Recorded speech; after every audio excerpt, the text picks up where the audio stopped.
U.S. couples seek separate bedrooms. Look at this story. A survey by the National Association of Home Builders has predicted by 2015, 60% of custom-built homes will have 2 master bedroom suites. This is an amazing story. The quest for better rest is behind the trend, as experts say the lack of decent sleep can cause marital tension. The option of having separate rooms has often improved marriages, they say. And they're not calling it separate bedrooms because people are embarrassed to admit it. They call it a flex suite to avoid any embarrassment. And it says the trend is not restricted to the upper end of the market. They say that with the practical necessity of snoring, nighttime visits to the bathroom, children, shift working, couples are often deprived a good night's sleep, so they're having 2 separate master suites. Let me tell you a little secret about that. It's only the poor who sleep in the same bed for their whole life, generally, and not everybody, don't get me wrong. It's a mark of poverty to have to share a bed with someone your whole life.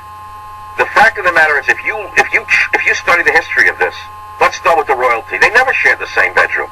They never on the same bed. We're not talking about in the beginning phases when they're in the 90 days of marital heat. That's an understood fact. The 90-day period is over after 91 days, according to every study that's ever been done. 90 days of insanity, by 91 days already it's over.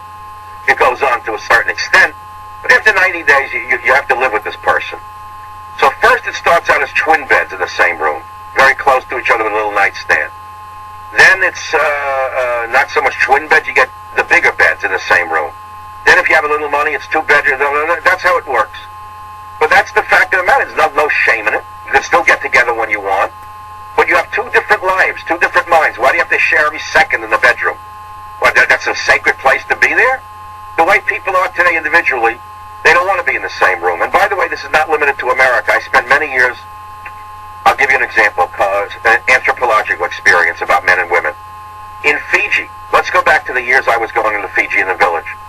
And this is a delicate subject. The men had a men's house and the women had a women's house. And when the women went through their monthly cycle, the women went into the women's house with the other women. The men didn't want to be around them. Now, what does that make the men in Fiji? Does it make them sexist? Does it make them whatever ist you want to call it? They know from their culture that they didn't want to be around the woman at that time for whatever the reasons were.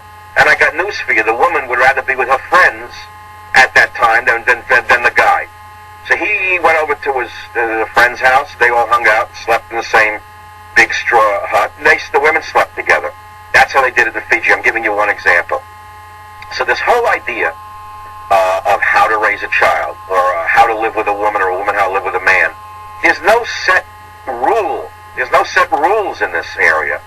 And a lot of what we see going on today is a devolution, not an evolution. The people don't even actually understand how to live with each other or how to raise children. And what they always do is try the liberal methodology in every case on the natch, and they think that by going on the natch with liberalism it's going to work, and it often doesn't. What you have to do is go back to the traditional methods of raising children and the traditional methods of living in the same household, man and woman,